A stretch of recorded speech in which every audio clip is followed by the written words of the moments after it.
There's no way that lady's a heartbeat away from the president. We have seen what can be unburdened by what has been. There's no way. There's no way someone is not telling her to stop saying that same thing over and over again. To see what can be unburdened by what has been. What can be unburdened by what has been? Like, she just says it over and over and over again. To see what can be unburdened by what has been. This isn't real. This is writing. Someone wrote this. It seems like a script. The ability to see what can be unburdened by what has been. I gave her the benefit of the doubt. I did not think she was an idiot. I now think she's a moron. She's not that smart.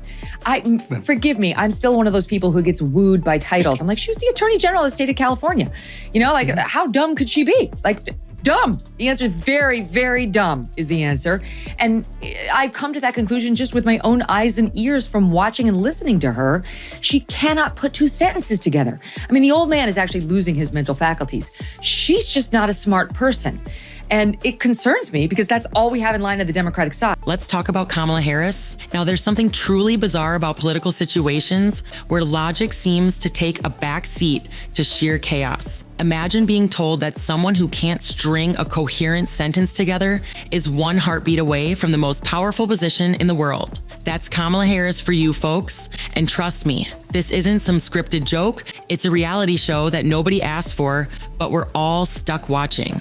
When you think about the power, the influence, and the responsibility tied to the role of the vice president, it's terrifying to realize that someone like Kamala could be in line to lead this country. How did we get here? Was this the plan? Because if it was, I really want to know who's running this circus. Spoiler alert, it's not a smooth operation. Even after Trump went on, they offered for me to come to DC and do a show with Kamala. But even then, it was the same deal. It was only like 45 minutes to an hour. It was not on my set. And I said that, look, he did it here. We should probably do it here. I wanted to release both of them on the same day. This was my goal. And I even offered to do it late that night. So the night that Trump came on, I'm like, what if we do her like when she's done in Texas? They never committed to doing it. I have a whole list of conversations that took place. So this whole idea that we drove her for Trump, incorrect. But I think it's someone trying to cover their ass for the fact that she never did it. I have something that I think will be of comfort to you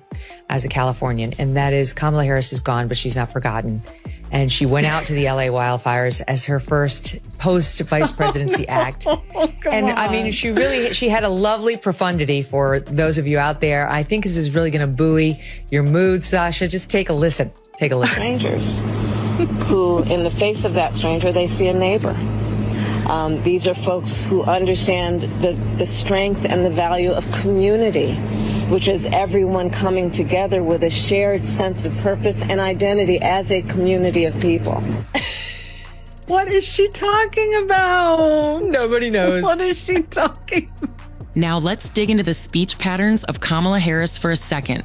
You can practically hear the collective sigh when she opens her mouth. There she is, up on stage, trying to be serious, and suddenly she pulls out what can only be described as a speech that's had the scramble button hit way too many times. It's like watching someone try to recite Shakespeare, but their brain's buffering, and instead of poetry, you get a random jumble of words with no direction. It's wild, folks. 1 minute she's talking about unburdening what has been, and the next, she's lost somewhere in a sea of metaphors. Every sentence feels like it's running away from her. Every word is chasing a butterfly that flew off. It's as though she's giving a TED talk, but on fast forward. Seriously, if you've ever tried to get through one of her speeches, you'll know it feels like trying to decipher a modern day hieroglyphic puzzle. And yet, there's something strangely entertaining about it. It's like watching a live blooper reel of someone who's supposed to be in charge of, the entire nation. And the best part? Kamala Harris doesn't even seem to notice. She plows through her sentences with a smile as if she's just given the most brilliant speech in history. The disconnect between what she says and what we hear is so comically jarring, it's hard not to laugh. Let's set the stage for a classic Joe Rogan moment. A thing that came out recently, there was a book. There was some book about the Kamala Harris campaign where they talked about her getting on this show. And they said a bunch of things that weren't true. They talked to, supposedly talked to like 150 different people about her and, what happened with her coming on the show. I don't know if it's 150. A lot of people. They didn't talk to us, and which is kind of crazy. And which is like, they didn't even ask. But they said things that just weren't true. One of the things they said that weren't true was that we lied about the day that Trump was coming on.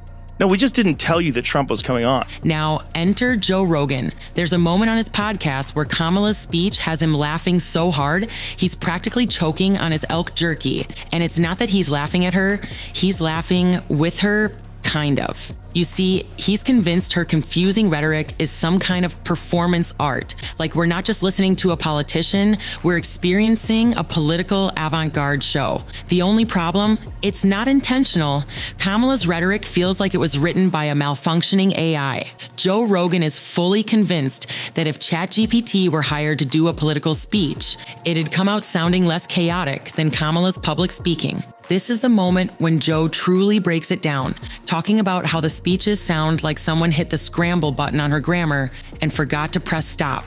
He imagines ChatGPT high on something, maybe a bit too much coffee, interviewing neuroscientists, and still crafting something more coherent than this jumble. He's convinced that the glitch we're watching is less a mistake and more an abstract art project. And you know what? He might have a point. Now, let's talk about Kamala's real party trick, the vanishing act. Here's what she actually said in the Pence-Harris VP debate in 2020. I will repeat, and the American people know, that Joe Biden will not ban fracking. That is a fact. Joe Biden will not ban fracking because Joe Biden's position was, let's not ban fracking. And he was at the top of the ticket. But listen to how she mischaracterized it. All right, I'm going to go back through it with you. Will you ban fracking? She asked. No. And I made that clear on the debate stage in 2020 that I would not ban fracking. Kamala Harris isn't just a politician, she's a vanishing act. She's seen more on a magazine cover than in the field doing actual work. When the real crises hit, where is she? Out there giving speeches about abstract concepts that leave us wondering if she's speaking in riddles. It's as if the title of vice president is just a placeholder until the universe figures out what to do next. She's the Houdini of the political world. The second a crisis arises, like, say, the border crisis or a diplomatic issue, Kamala pulls the ultimate Houdini move. She disappears. And honestly, it's not even a smooth disappearing act. It's like watching a magician fumble with their props, then realize they've left their wand behind. There's no mystery, it's just flat out confusion. The audience is left wondering if they should clap, laugh, or just feel sorry for the situation. Her role as the Border Czar has been less about tackling the issue head on and more about creating political theater. She's like the lead actress in a drama, but instead of solving the problem, she shows up, waves, and leaves. That's the extent of her leadership, folks. Her main role seems to be showing up for a photo op and then retreating into the background when the going gets tough. Let's talk about her role as the Border Czar. You know, the one responsible for handling the ongoing immigration crisis. Instead of rolling up her sleeves and addressing the situation, what does she do? She takes a sightseeing trip to Guatemala. At least that's what the media tells us. Meanwhile, back in Texas, the chaos continues. Kamala could have been a superhero. If only superheroes were known for ghosting their jobs. Here she is, the second most powerful person in the country, and she's sipping coffee in a foreign country while the immigration crisis spins further out of control. If there's one thing Kamala Harris has mastered, it's the art of being somewhere physically while still being completely absent in every other sense. The border crisis was a disaster waiting to happen, and instead of doing the job, she thought, hey, let's make a vacation out of it. Maybe Guatemala has great coffee, but the American people aren't asking for their leadership to be sipping on espresso while families at the border are struggling. Leadership is about being present, and Kamala, sadly, isn't. Kamala's supposed to represent America on the world stage, right? But every time she speaks with foreign leaders, her words don't just stumble. They trip over themselves, run in circles, and sometimes outright vanish. Watching her talk to European diplomats is like watching a magician fail to pull a rabbit out of a hat. Instead, she leaves them with a feeling of, what did I just witness? Her diplomatic meetings are starting to look like bad improv sessions. Her ability to navigate delicate international matters with the precision of a well-trained diplomat, yeah, that's not happening. 1 minute, she's discussing trade policies, and the next minute, she's talking about how the sun sets on the horizon, which somehow connects to a story about passing the time. It's bizarre, confusing, and often hilarious. You have to wonder if the world leaders are looking at each other after every meeting, silently asking themselves, did that just happen? Did she seriously just say that? And then there's the hypocrisy. Kamala used to be a tough on crime prosecutor, locking people up for pot charges. But now she's the same person bragging about lighting up with Snoop Dogg. It's like watching a kid who got in trouble for stealing candy only to turn around and claim that they're best buds with the candy store owner. It's a level of inconsistency that doesn't even try to be consistent. It's laughable and honestly a bit terrifying.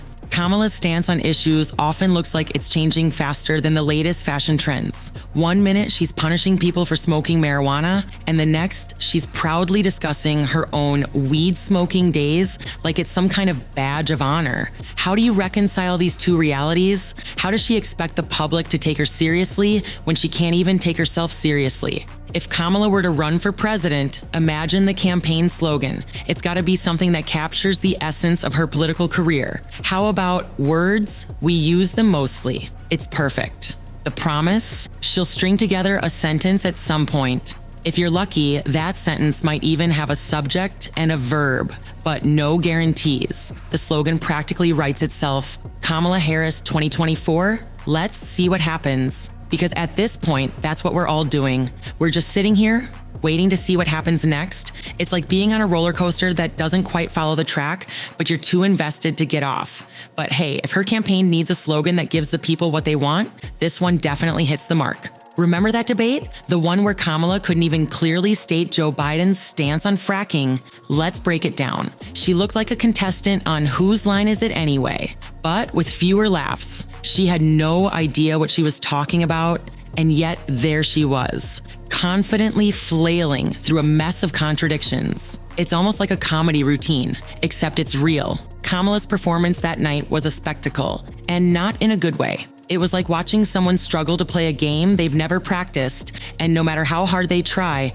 the ball keeps slipping out of their hands. Every time she tried to connect the dots, she ended up creating a few more scattered lines. The fact that this was a major debate where millions of people were watching, and yet she couldn't deliver a clear message, says a lot about her qualifications. So here we are, folks. Kamala Harris, the vice president who's not great at public speaking, not great at diplomacy, and certainly not great at handling crises. But she's next in line for the presidency. And honestly, the thought of it should terrify you, not because of anything malicious, but because the very idea that this could happen seems like the plot of a poorly executed sitcom. But hey, maybe that's what 2025 will look like. A political reality show that we didn't choose but can't look away from.